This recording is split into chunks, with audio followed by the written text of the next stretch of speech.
ফোনের নাম বলেন। অ্যান্ড্রয়েড ফোন নিবেন না অ্যাপেল নিবেন না স্যামসাং? ও, এটাই সবার ঝোঁক, আইফোন। আচ্ছা ঠিক আছে।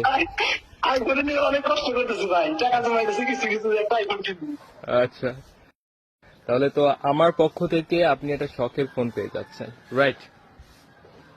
ঠিক আছে ভাই, তাই জি জি জি, আমার পক্ষ থেকে তো আইফোন। আচ্ছা ঠিক আছে, খুশি তো আপনি? হ্যাঁ ভাই, অবশ্যই খুশি, আমি অনেক খুশি তালি। আচ্ছা, আপনার হাসি দেখে ভালো লাগছে। আচ্ছা, তাহলে তো আপনি গিফট পেয়ে যাচ্ছেন আমার পক্ষ থেকে, রাইট? থ্যাংক ইউ ভাই, তাই জি জি জি। আপনি স্ক্রিনশট কি কি দিয়েছেন বলেন তো? ওই যে ওইখানে আপনি দিয়েছিলেন যে আপনার যে আপনার যার জেলা আছে তার জেলা সম্পর্কে বলবে, ওই জেলাকে আমি ওখানে আপনি লিখছি যে আমি সিরাজগঞ্জ জেলার ছেলে, ওইটাই দেখছি। তো ওখানে কি আমি পড়েছে আপনার? আপনারা বলছেন যে যার লাইক জিরো থাকবে সে গিফটটা পাইবে, আর যে যে যে যে জেলা- যে যে যে জেলা থেকে আপনি দেখছে কি সেই নার্ভাস জেলাটা নাকি আমরা বলবো। বুঝলাম না। জি ভাই, আমি অনেক নার্ভাস।